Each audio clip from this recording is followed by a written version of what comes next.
Jessica avait épousé Tom pour un amour grand et brillant. Elle pensait qu'il n'y avait pas d'homme meilleur au monde et qu'ils vivraient heureux jusqu'à un âge avancé et mourraient ensemble le même jour. Mais la vie s'écarte parfois des rêves et des projets. Tom a subvenu aux besoins de la famille. Jessica n'avait pas besoin de travailler. Mais pour qu'elle puisse vivre confortablement et tranquillement, il était obligé de partir souvent en voyage d'affaires et elle l'attendait à la maison, créant ainsi du confort. Mais avec le temps, la solitude l'ennuyait. Il parlait souvent d'avoir un bébé, que Jessica aurait quelque chose à faire et que l'âge se précipitait. Mais la grossesse n'arrivait pas encore. De plus en plus souvent, Jessica commençait à quitter la maison seule. Elle errait dans le magasin toute la journée, dépensant de grosses sommes en bibelots pour passer le temps. Puis un jour, alors qu'elle sirotait un cocktail en regardant par la fenêtre, elle ne remarqua pas un jeune homme assis à sa table. « Tu me manques ?» il a demandé. Jessica tressaillit. « Comment es-tu arrivé là ?» Il était le frère cadet de Tom, avec qui Jessica ne s'était jamais vraiment entendue. « Votre mari vous manque ?» John a entamé une conversation informelle et a commandé 2 cocktails. « Il me manque aussi. Manquons-le ensemble. » Jessica s'assit en silence et John continua de parler et passa progressivement à des blagues qui faisaient rire Jessica. Elle n'avait même pas remarqué à quel point elle était absorbée par la conversation et ils discutèrent longuement, finissant leur 3e cocktail. Elle réalisa soudain qu'il n'était pas aussi ennuyeux qu'elle l'avait cru autrefois, et qu'il était probablement un causeur plus intéressant que Tom. Cette remarque jaillit au passage et alerta Jessica. Il faisait déjà nuit devant la fenêtre. Jessica s'est rendu compte que son téléphone était à court de batterie et que son mari n'avait pas pu la joindre de la journée. Elle essaya de se relever, mais se laissa tomber sur la chaise. Ses paupières devinrent lourdes. Elle posa la tête sur la table et s'endormit. Elle s'est réveillée le matin avec un terrible mal de tête. John dormait profondément à côté d'elle. Elle essaya de se rappeler comment elle s'était retrouvée dans son lit avec Tom, mais à part boire des cocktails, qui n'avaient aucune sensation d'alcool, rien ne lui venait à l'esprit. Elle enfila son peignoir et se dirigea vers la salle de bain. Après avoir pris une douche froide et une pilule, elle jeta un coup d'œil prudent dans la salle de bain. Ses affaires et celles de John étaient éparpillées sur le sol. « Et » cria-t-elle prudemment. « Lève-toi, il est temps pour toi de partir. » John se retourna sur le côté, s'étira, ouvrit les yeux, sauta et s'enveloppa dans une couverture. « D'où viens-tu » se frotta-t-il les yeux. « Oh, je t'ai rencontré au bar hier soir. Je n'arrive pas à croire que j'ai été si ivre. Tu es bien aussi. Ouais, je ne pensais même pas que le cocktail serait aussi fort. C'était bon et ça n'avait pas le goût de l'alcool. Je t'ai prévenu, et tu as dit, prenons-en un autre. » Jessica regarda John d'un air coupable, qui avait l'air confusément effrayé et essayait de la gronder, et il lui semblait qu'il était quelque chose de différent, pas comme tout le monde, pas même comme son mari. Il lui a toujours semblé être un air parce qu'il essayait de tout rendre parfait, de comprendre les choses jusqu'au bout et de ne parler de rien. Avant de se marier, Jessica était souvent chez Tom et John parlait toujours de quelque chose qui le passionnait. Elle pensait qu'un gars comme ça n'intéresserait jamais la fille. Mais maintenant, quand elle voyait l'autre côté de lui, quelque chose semblait changer dans son esprit. Son cœur battait étrangement et c'était comme si elle perdait la tête. John se leva lentement, et remarquant le regard brûlant de la femme de son frère sur lui, avec précaution, il quitta la chambre. Lorsqu'il revint de la douche, il commença à enfiler rapidement ses affaires, mais Jessica s'approcha doucement de derrière lui et l'embrassa, le tournant vers elle. « Et si je ne lâche pas ? Arrête ça. C'était un accident ivre. Rassemblons-le maintenant. Pour être honnête, je suis vraiment désolé. Vous n'êtes pas. » Ce n'est pas le cas, Jessica le regarda dans les yeux, essayant d'y voir l'étincelle. Un indice qu'il mentait, qu'il appréciait aussi sa compagnie. Mais il essaya de se libérer de son étreinte collante. « Jessica, lâche-toi. C'est de la folie. Tu es la femme de mon frère, d'accord ? Je me sens comme de la merde. Je ne me suis jamais senti aussi mal de ma vie, et le pire, c'est que je ne me souviens pas comment nous nous sommes retrouvés dans le même lit. Je tenais bon quand j'ai dû te traîner jusqu'au taxi, puis jusqu'à l'appartement, et puis c'était tout. Je ne me souviens de rien. » Elle a continué à le serrer aussi fort qu'elle le pouvait. « Rappelons-nous comment c'était. Ne le combattez pas. Tu penses que je n'ai pas remarqué la façon dont tu me regardais ? Vous l'aviez imaginé. N'ayez pas une si haute estime de vous-même. Je ne voulais pas t'offenser, mais tu n'es pas mon genre. Il retira brusquement ses mains et se précipita vers la sortie. Tom a besoin de tout dire en même temps. Mieux vaut l'amère vérité, cria-t-il depuis l'embrasure de la porte. N'osez pas, Jessica a sauté sur le porche, fermant son peignoir. N'osez pas, ou vous le regretterez. Je suis déjà désolé, cria John en dévalant les marches. Lorsque John est rentré chez lui, il n'a pas pu décider pendant longtemps s'il devait ou non composer le numéro au téléphone. Regardant l'écran pendant un long moment, il décida que ce n'était pas une bonne idée d'annoncer une nouvelle de cette nature. Je devrais parler à mon frère face à face. Le soir, la mère de John a frappé à la porte. John, Jessica vient d'appeler. Son robinet est cassé. Elle veut de l'aide. Tu ferais mieux d'y aller avant qu'elle n'inonde les voisins. Tom nous a demandé de l'aider en son absence. Pourquoi n'appelles-tu pas un plombier? Eh bien, pourquoi appeler un étranger quand vous pouvez tout faire beaucoup plus rapidement? Vas-y, mon fils. John sortit sa boîte à outils sous le placard et commença à mettre ses chaussures. Sa mère a remarqué son comportement étrange. Fils, que s'est-il passé? Eh bien, si c'est trop dur pour toi d'être distrait, laisse-moi appeler mon père pour qu'il vienne la voir après le travail. Il vient juste de terminer son service. Pas besoin, je peux le faire moi-même. Pour la première fois de sa vie, il répondit grossièrement à sa mère. Eh bien, je vois que quelque chose ne va pas. Tu ne devrais pas conduire dans cet état, John. Maman, je suis désolé d'avoir craqué. Tout va bien, vraiment. Mes nerfs sont à rude épreuve. J'avais une mission difficile au travail. Je suis désolé. Il embrassa sa mère sur la joue et quitta l'appartement, décidant qu'il devrait avoir une conversation sérieuse avec l'inquiétante Jessica. Comme prévu, il n'y avait aucun problème avec le robinet. John n'a même pas eu besoin de sortir les outils de la voiture. Jessica l'accueillit dans une robe courte et moulante au décolleté franc. Et la tête baissée, elle a pleuré. « John, je suis désolé. Je veux m'excuser et m'expliquer. Parlons, s'il vous plaît. C'est très difficile pour moi d'être seul dans cette situation. Prenons du thé et parlons-en calmement. Ne dis pas non, c'est de ma faute, d'accord? Mais je suis désolé. » John entra silencieusement dans la cuisine et s'assit à la table près de la fenêtre, regardant au loin les lanternes lumineuses illuminant les petites gouttes de pluie. Jessica, en sanglotant, versa du thé dans des tasses. « Voici du thé, du citron, de la confiture. Je n'en veux pas, merci. Dites ce que vous voulez. Et j'irai. John, s'il te plaît, résolvons cela sans conflit. J'ai juste peur de la réaction de Tom.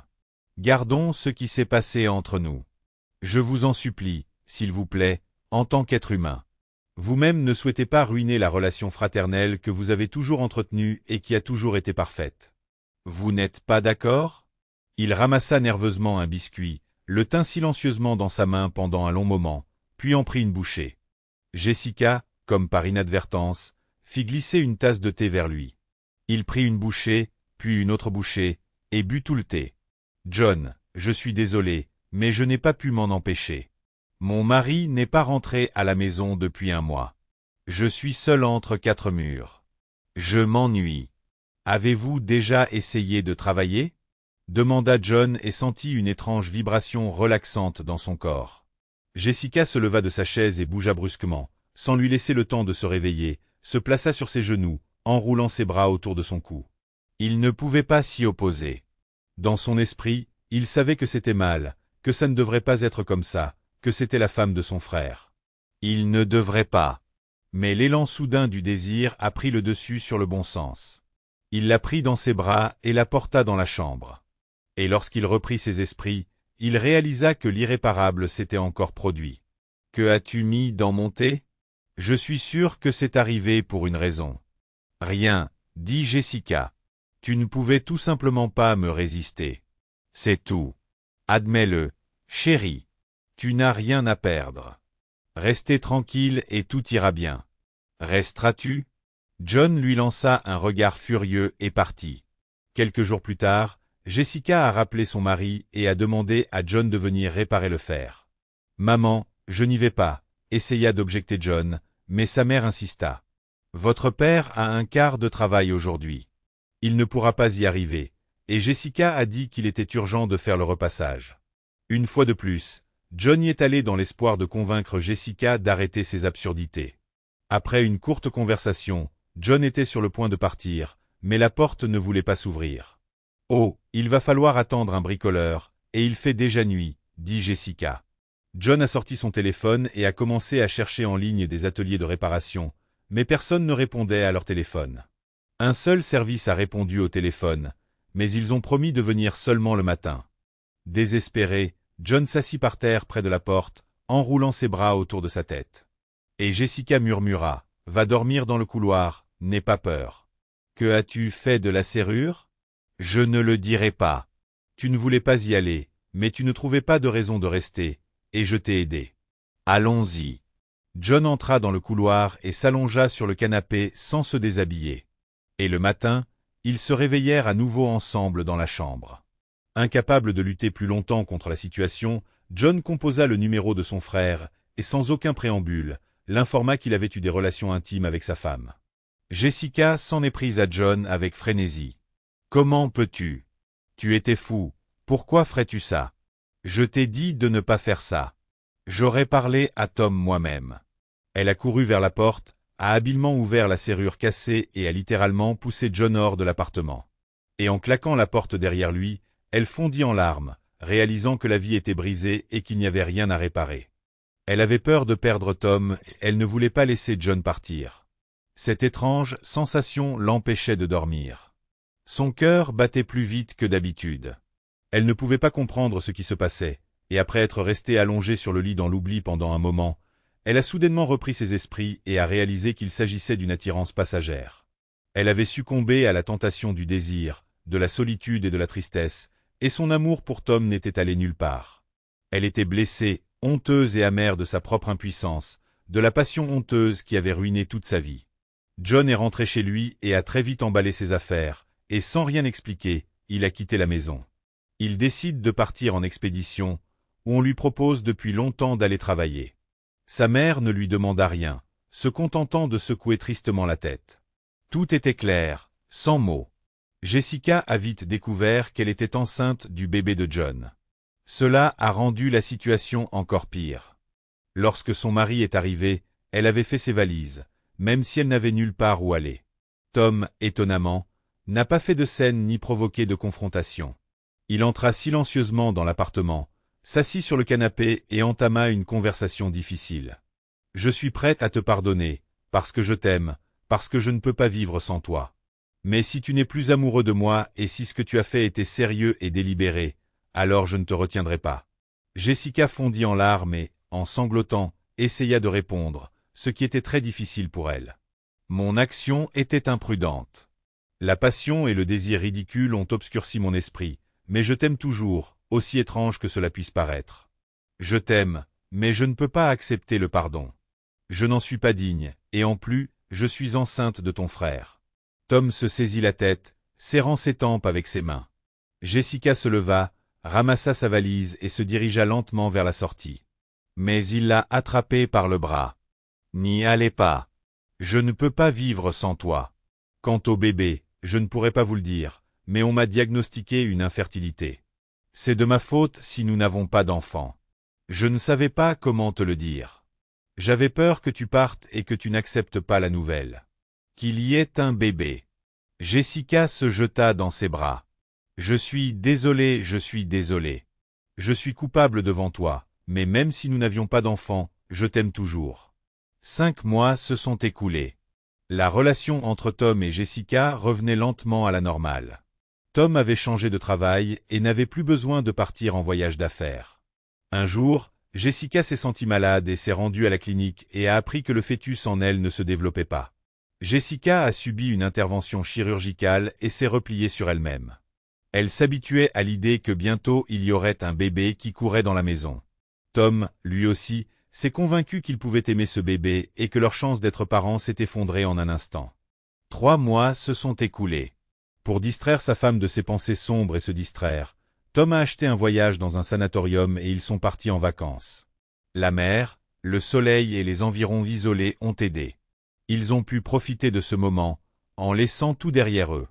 Il leur semblait qu'après 5 ans de vie commune, ils n'étaient que maintenant en lune de miel ensemble. Ils rentrèrent chez eux reposés, heureux et amoureux comme pour la première fois. 3 semaines se sont écoulées et un jour, alors que Tom rentrait du travail, il remarqua un mystère sur le visage de sa femme et une nouvelle lueur dans ses yeux. Elle gardait les mains derrière le dos. « Dis-moi, qu'est-ce qui t'a rendu si heureux ?» Jessica lui tendit un test de grossesse. « Tiens, regarde. » Tom vit les 2 rayures avec enthousiasme et regarda sa femme d'un air interrogateur. « Nous allons avoir un petit garçon. Incroyable, mais un fait. Tom, je t'aime à la folie. » Il la prit dans ses bras et fit longtemps le tour de la pièce. Embrassant son visage et incapable de retenir des larmes de joie et un immense bonheur. Lorsque Tom a été réexaminé, les médecins lui ont écarté les mains. Seul un miracle pourrait apporter un tel changement. Normalement, un tel diagnostic n'a aucun remède. L'amour fait des miracles, répondit Tom en serrant tendrement sa femme dans ses bras. Jessica a donné naissance à un petit garçon. Puis, 3 ans plus tard, ils eurent une fille. 6 ans plus tard, une autre fille. John n'appelait sa famille qu'occasionnellement. Il épousa une fille dans le village ermite et resta vivre dans la profonde taïga. Et Tom et Jessica ne se sont jamais souvenus de cet incident et se considèrent comme le couple le plus heureux. Tout le monde fait des erreurs à un moment donné, mais il est important de comprendre et de pardonner à temps, afin de ne pas se priver, ainsi que leurs proches, du vrai bonheur.